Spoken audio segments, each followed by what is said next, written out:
తానొకటి తలిస్తే దైవమొకటి తలిచినట్టు అయింది పాపం జగన్ పరిస్థితి. ఏపీలో కూటమి ప్రభుత్వం అరాచకాలపై ఢిల్లీ వేదికగా పోరాటం చేయాలనుకుని జగన్ కూర్చున్న చెట్టు కొమ్మను జగనే నరుక్కున్నారని రాజకీయ విశ్లేషకులు అంటున్నారు. చంద్రబాబు ప్రభుత్వాన్ని జాతీయ స్థాయిలో దోషిగా నిలబెట్టాలనుకున్నారు. కానీ చివరకు జగనే కేంద్ర పెద్దలకు ఆగ్రహానికి కారణమయ్యారని, బీజేపీ ప్రత్యర్థులతో జతకట్టి బీజేపీ హైకమాండ్తో శత్రుత్వం పెంచుకున్నారనే టాక్ వస్తుంది. ఇదిలా ఉంటే ఢిల్లీ ధర్నాతో జగన్ అనుకున్నది సాధించారా? ఈ ధర్నాతో ఇండియా కూటమికి దగ్గరై తప్పు చేశారా? జగన్ కూర్చున్న కొమ్మను జగనే నరుక్కున్నారా? ధర్నా వల్ల జగన్ బీజేపీతో వైరం పెట్టుకున్నారా? జగన్ ఒకటి తలిస్తే దైవం ఒకటి తలిచిందా అనే ఆసక్తికర విషయాలను ఇప్పుడు మనం వీడియోలో తెలుసుకుందాం. ఏపీలో కూటమి ప్రభుత్వం అధికారంలోకి వచ్చిన తర్వాత హత్య రాజకీయాలు పెరిగాయని, విధ్వంసకర ఘటనలు జరిగాయని, ఏపీలో జరుగుతున్న అరాచకాలపై ఢిల్లీ వేదికగా గళం ఎత్తాలని వైసీపీ అధినేత జగన్ నిర్ణయించుకున్నారు. అంతేకాదు, తను చేస్తున్న ఈ న్యాయ పోరాటానికి మద్దతు తెలపాలని అన్ని రాజకీయ పార్టీలను కోరారు కూడా. ఇంతవరకు జగన్ వ్యూహం బాగానే ఉన్నా జగన్కు మద్దతు ఇచ్చిన రాజకీయ పార్టీల కారణంగా చిక్కుల్లో పడ్డారనే చెప్పుకోవచ్చు. జగన్ ధర్నాలోకి వామపక్షాలు కానీ కాంగ్రెస్ పార్టీ కానీ ముందుకు రాలేదు, మద్దతు ఇవ్వలేదు. అటువంటి సమయంలో ఒక్కసారిగా సమాజ్వాద్ పార్టీ అధినేత అఖిలేష్ యాదవ్, ఆ party MP Ram Gopal Yadav, Shiv Sena UBT ఎంపీలు సంజయ్ రౌత్, ప్రియాంక చతుర్వేది, తృణమూల్ కాంగ్రెస్ ఎంపీ నదిముల్ హక్, ఐయుఎంఎల్ ప్రతినిధులు అబ్దుల్ వాహబ్, హారిష్, ఏఐఏడీఎంకే ఎంపీ చంద్రశేఖర్ అనూహ్యంగా ఎంట్రీ ఇచ్చి జగన్ కు మద్దతు ప్రకటించారు. ఇంకేముంది, జగన్ అనుకున్నది సాధించాడు కదా అని మీరనుకోవచ్చు. ఇక్కడే అసలు చిక్కు వచ్చి పడింది. జగన్ కు మద్దతు తెలిపిన పార్టీలన్నీ ఇండియా కూటమికి చెందిన పార్టీలు, అంటే బీజేపీకి బద్ద శత్రువులు. బీజేపీకి మద్దతు ఇచ్చిన ఒక్క పార్టీ కూడా జగన్ కు మద్దతు ఇవ్వలేదు. సో ఈ పరిణామంతో జగన్ కు బీజేపీతో ఉన్న అనుబంధం తెగిపోయినట్టే అని రాజకీయ వర్గాల్లో టాక్ నడుస్తోంది. మీరు అనుకోవచ్చు, బీజేపీతో ఉన్న అనుబంధం తెగిపోతే జగన్ కు వచ్చిన నష్టమేముంది అని. బీజేపీని చూసుకొని జగన్ రాజకీయాలు చేయడం లేదు కదా అనుకోవచ్చు. అసలు సమస్య ఇక్కడే ఉంది. 2019లో జగన్ సీఎం అయినప్పటి నుంచి గత 5 సంవత్సరాలుగా బీజేపీతో అనుబంధం కొనసాగిస్తున్నారు. అంతేకాదు, మొదటి నుంచి కేంద్రంలో ఎన్డీఏను జగన్ సమర్థిస్తూ వస్తున్నారు. 2024 ఎన్నికల్లో ఓటమి చెందిన తర్వాత కూడా జగన్ తన మద్దతు ఎన్డీఏ కూటమికే అని ప్రకటించారు. దీని అర్థం ప్రధానమంత్రి మోడీ సానుభూతి తప్పకుండా తమపై ఉంటుందనే నమ్మకంతో జగన్ ఉండటమే. అంతేకాదు, జగన్ సీఎంగా ఉన్న సమయంలో 22 మంది ఎంపీలు వైసీపీకి ఉన్నారు. వారు ఎన్డీఏకు మద్దతు ప్రకటించారు.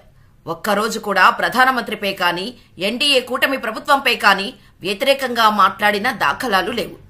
ఆంధ్రప్రదేశ్కు రావాల్సిన విభజన హామీల గురించి కూడా 5 ఏళ్లలో ఒక్కరోజు కూడా ప్రస్తావించలేదు. అంటే జగన్ బీజేపీ మద్దతు కోసం మొదటి నుంచి వారికి సపోర్టు చేస్తూనే వచ్చారు. కానీ 2024 ఎన్నికల్లో అంతా తారుమారైంది. ఏపీలో జగన్ రాజకీయ బద్ధశత్రువులుగా ఉన్న చంద్రబాబు, పవన్లు ఎన్డీఏలో ఉన్నారు. అయినప్పటికీ జగన్ బీజేపీతో శత్రుత్వం లేకుండా రాజకీయాలు చేస్తున్నారు. కానీ జగన్ చేపట్టిన ధర్నా పుణ్యమా అని బీజేపీ వ్యతిరేకుల సాయాన్ని తీసుకోవాల్సి వచ్చింది. ప్రస్తుతం కేంద్రంలో బీజేపీ ఉండటం వల్ల ఇది జగన్ కు పెద్ద సమస్యగా మారొచ్చు. ఇప్పటివరకు బీజేపీ పెద్దల మెప్పు పొందుతూ అవినీతి కేసులను ఎదుర్కొన్న జగన్ తప్పించుకుంటున్నారని టాక్ ఉంది. అయితే ఇప్పటికీ ఆ కేసులు కొనసాగుతూనే ఉన్నాయి. కాబట్టి జగన్ కు ఇది పెద్ద దెబ్బే. పైగా బాబాయ్ వివేకానందరెడ్డి హత్య కేసు సైతం జగన్ను వెంటాడుతోంది. మరోవైపు టీడీపీ ప్రభుత్వం అధికారంలోకి వచ్చాక వైసీపీ హయాంలో జగన్ చేసిన వైఫల్యాలను కూటమి ప్రభుత్వం బయటకు తీసే ప్రయత్నం చేస్తోంది. ఈ ప్రయత్నంలోనే అక్రమాస్తుల కేసులు సైతం తెరపైకి తీసుకువస్తుంది ఏపీ కూటమి ప్రభుత్వం. కాబట్టి దేశంలో ఉన్న ఇతర పార్టీల కంటే కేంద్రంలో అధికారంలో ఉన్న బీజేపీ సపోర్టు వైసీపీకి చాలా ముఖ్యం. అందుకే జగన్ ఎన్డీఏ ప్రభుత్వం విషయంలో సానుకూలంగా వ్యవహరిస్తున్నారనే టాక్ ఉంది. అంతేకాదు, బీజేపీతో టీడీపీ, జనసేన ప్రత్యక్షంగా రాజకీయ పొత్తులు పెట్టుకుంటే ప్రధాని మోడీతో వైసీపీ అధ్యక్షుడు సీఎం జగన్ రహస్య పొత్తు పెట్టుకున్నాడని, అందుకే సీఎం జగన్ గా ఉన్నప్పుడు రాష్ట్రాన్ని తాకట్టు పెట్టేశారని, జగన్ ఎప్పుడూ మోడీ మెప్పు పొందటం కోసం చాలా కష్టాలు పడ్డారని టాక్ ఉంది. అయితే ఆ సంబంధాలు ప్రస్తుత ధర్నా కారణంగా చెడిపోయే అవకాశం లేకపోలేదని రాజకీయ వర్గాల్లో చర్చ నడుస్తోంది. అయితే జగన్ వేసిన వ్యూహం సరిగ్గా లేదనే వాదన ఉంది. ఎందుకంటే ఢిల్లీలో కేంద్రానికి 100 తలనొప్పులు ఉన్నాయి. అసలే ఎన్నికల్లో సరైన ఫలితాలు రాక బీజేపీ టెన్షన్లో ఉంది. అటువంటి బీజేపీకి కేంద్రంలో టీడీపీ అండగా నిలిచింది. మోడీ 3.0 ప్రభుత్వానికి ప్రాణవాయువు అందిస్తుంది టీడీపీ. ఈ వాస్తవాన్ని గ్రహించిన మోడీ బడ్జెట్ విషయంలో టీడీపీని సంతృప్తిపరిచే ప్రయత్నం చేశారు. ఇలాంటి సమయంలో వైసీపీ వెళ్లి తమ గోడు చెప్పుకుంటే బీజేపీ పెద్దలు వింటారా, పట్టించుకుంటారా అనేది కీలక అంశం. అసలే ఇప్పుడు కేంద్రంలో టీడీపీ చక్రం తిప్పుతోంది. అందువల్ల ప్రధాని మోడీ జగన్ ఘోషను పట్టించుకోరనే చెప్పాలి. పైగా 2009 ఎన్నికల్లో సైతం ఏపీలో టీడీపీ, బీజేపీ, జనసేన పొత్తుతో ముందుకెళ్లడం ఖాయమైంది. ఈ విషయాన్ని 3 పార్టీల ఎమ్మెల్యేల సమావేశంలో చంద్రబాబు, పవన్ క్లారిటీ కూడా ఇచ్చారు. అంతేకాదు మరో 10 ఏళ్ల పాటు పొత్తు కొనసాగాలని ఆకాంక్షించారు.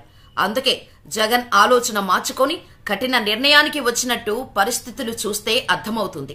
టీడీపీ, జనసేన బీజేపీతో ఉండటంతో ఎన్డీఏకి సపోర్టు ఇవ్వటం వల్ల తనకు వచ్చేది ఏం లేదని, కేసులు ఉంటే తర్వాత చూసుకోవచ్చులే, ఇంత జరుగుతున్నా సైలెంట్ గా ఉంటే రాజకీయ జీవితానికి అండికాడు పడుతుందనే ఆలోచనతో రాష్ట్రంలో తన రాజకీయ భవిష్యత్తు కాపాడుకోవటం కోసం ఏపీలో కాంగ్రెస్, వామపక్షాల వైపు జగన్ చూస్తున్నారు. అంతేకాదు రాష్ట్ర స్థాయిలో వాటితో సఖ్యత పెంచుకోవటం కోసం ఇండియా కూటమిలో చేరటం అనివార్యంగా మారింది. దానికి సంకేతాలు ఇచ్చేందుకే జగన్ ధర్నాకు ఇండియా కూటమి నేతలను ఆహ్వానించినట్టు టాక్.